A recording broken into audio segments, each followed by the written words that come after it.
Hey guys, Sean here. I know it's been like a few months since my last review. The last review I did, I think, was my Curse of Chucky review back in October. So, and that's mainly because I really don't have internet here at my house. So I basically upload these reviews, when and wherever I can. So that's why I haven't done a review since October. Sorry. Plus, I've had other stuff on my plate. Been busy hanging out with friends, doing other stuff, what have you. So I thought, it's like 1 in the morning now, so I thought, and still awake, might as well do a review. So, today I am going to do the second installment in the Hobbit trilogy. Um, I will leave a few minutes at the end of this video to talk about the third movie and the new news about the title change, which I think is kind of stupid, but I'll get into that later. Right now, I'm going to talk about The Hobbit, The Desolation of Smaug, the one I think is like the best of the five. The best of the five movies, in my opinion. This movie was released December 13, 2013. The runtime is 2 hours and 41 minutes. It stars pretty much everybody from Unexpected Journey, directed by Peter Jackson.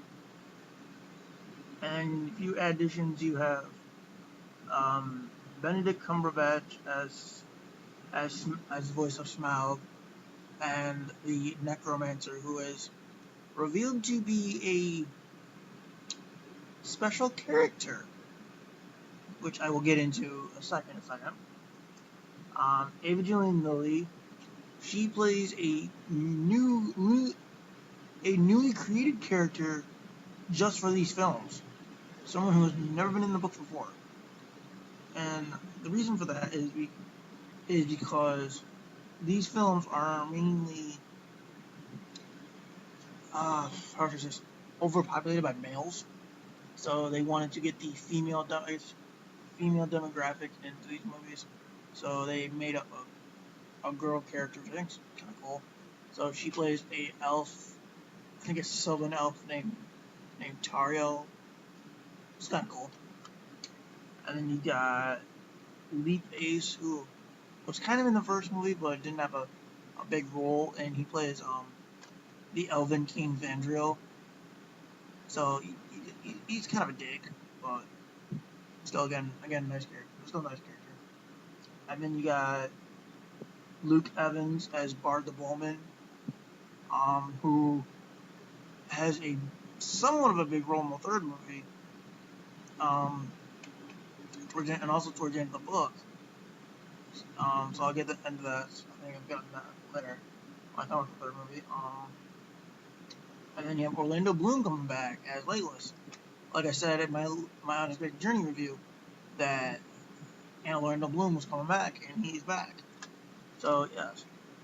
So basically, this movie, in a sense, picks up where the last one left off.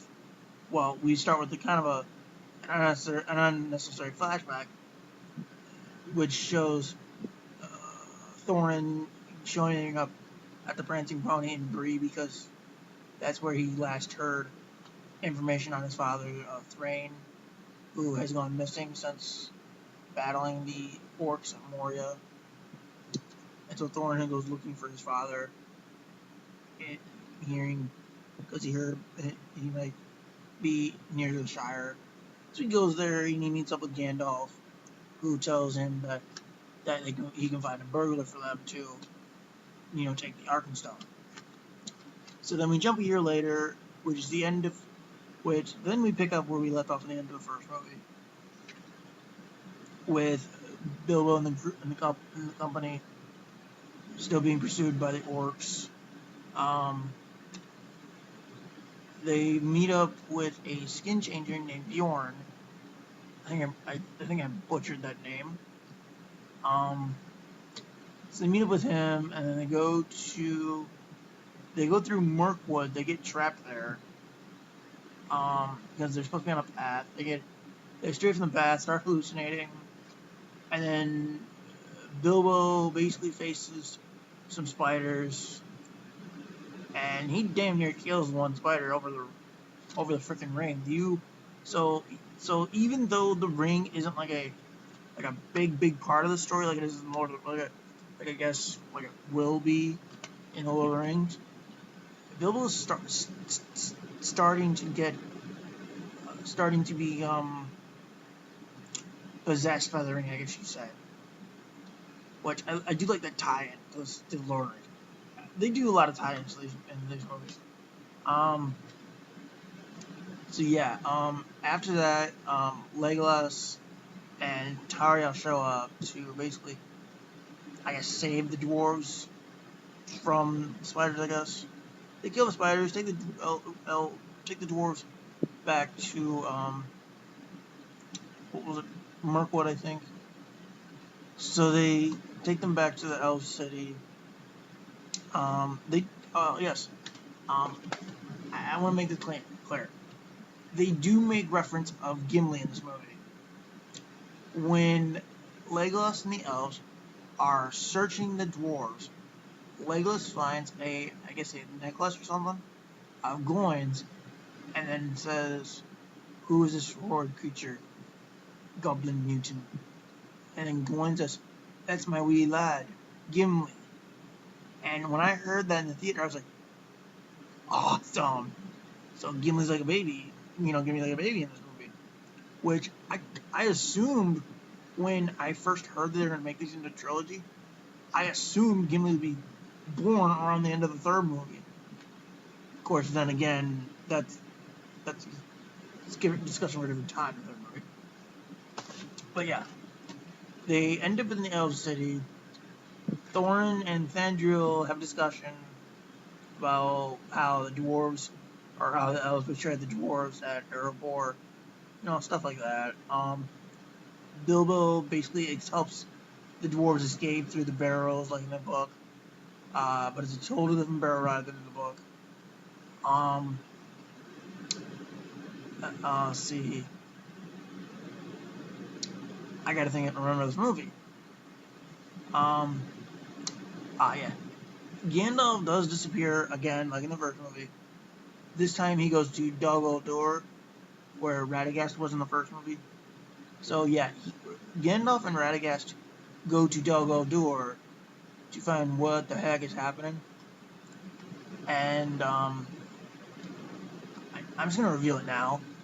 Gandalf gets into a confrontation with the Necromancer, and it turns out to be Sauron.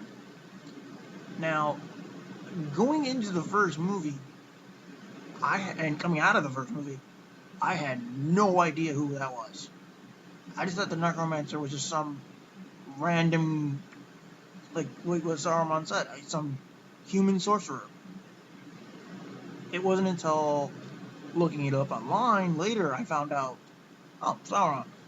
So when the twist in this movie came, I kind of expected it. I literally kind of expected it. I was not shocked at all.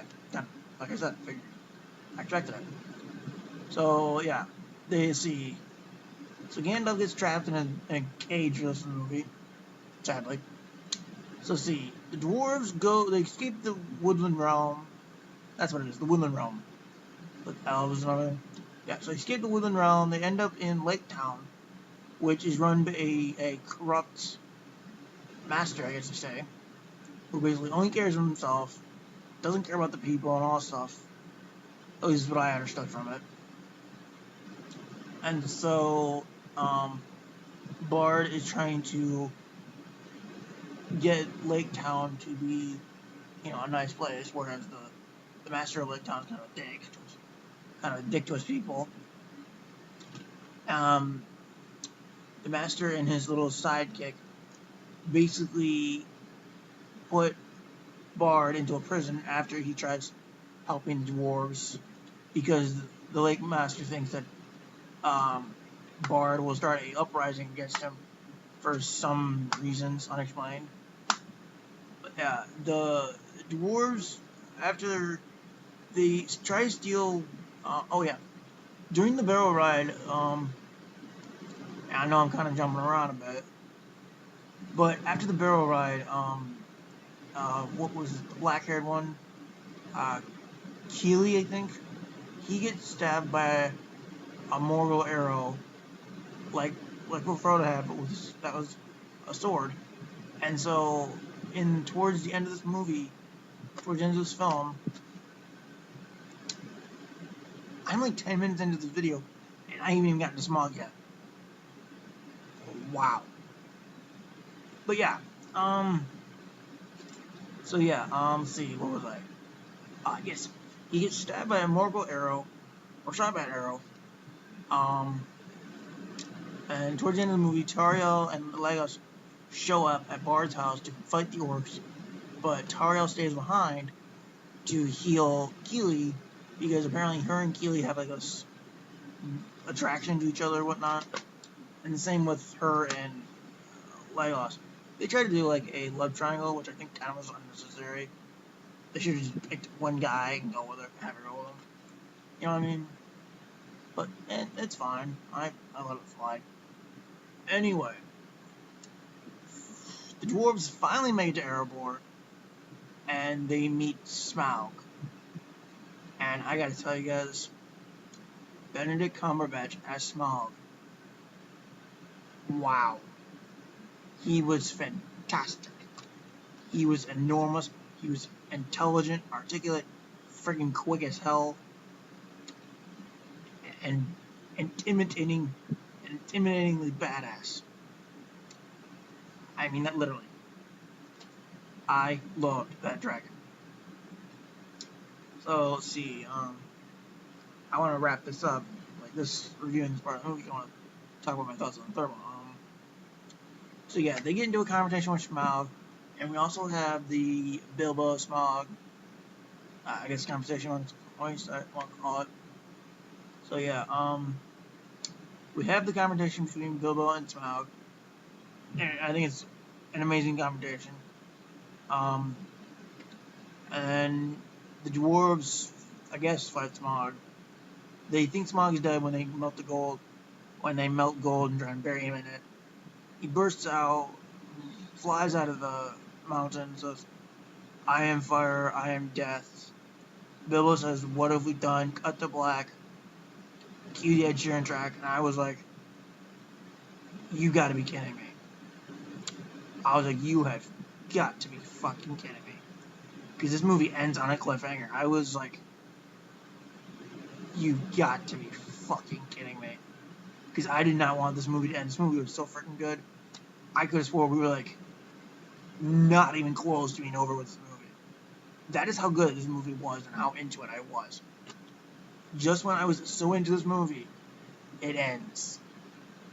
I now understand how people felt in 1980 when they saw Empire Strikes Back, not wanting that movie to end. I understand how they felt now. But yeah, now having talked about Desolation, and I may say, best of the 5, I love it. Please see it if you have not seen it. Please definitely see it if you hope to see Battle of 5 Armies. Yes, that is the new title of this third movie.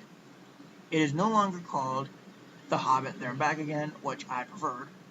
The movie is now called The Hobbit, The Battle of the 5 Armies. Yeah. I don't like the title change, honestly, because it makes me think that all this movie is going to be is the battle.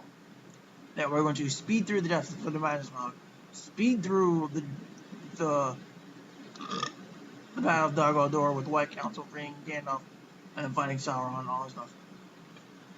We're going to get a long as hell battle, and then we're going to speed through the return journey. Basically, what I think this movie's going to be. But I am looking forward to the movie. I've seen the trailer. The trailer is freaking amazing. So I am looking forward to this movie a lot. It comes out in like 4 months and 5 days. I'm so excited. So yeah, love the Desolation of Smaug. Can't wait for the third movie. Hate the fucking title. Yeah, I think it's all I gotta say right now. But I would suggest once all 6 films are out, if you are a completely new fan to, the Middle-earth saga, as it's being called, because the tagline for the 6th movie for Battle of Five Armies is the defining chapter of the Middle-earth saga. So I'm guessing it's what it's being called now. So if you are a newcomer to the series, please start with Unexpected Journey and go all the way to Return of the King. If you can start with Fellowship if you want, but this is the way I would recommend it. Just go Unexpected Journey, Desolation of Smaug, Battle of Five Armies, Fellowship of the Ring, Two Towers, Return of the King. That's how I would do it if I was new to the series. You guys can, other people can start with Lord of the Rings if they want. That's just my personal opinion. Start with the Hobbit movies. It's just my personal opinion. You form your own. I'll see you guys later.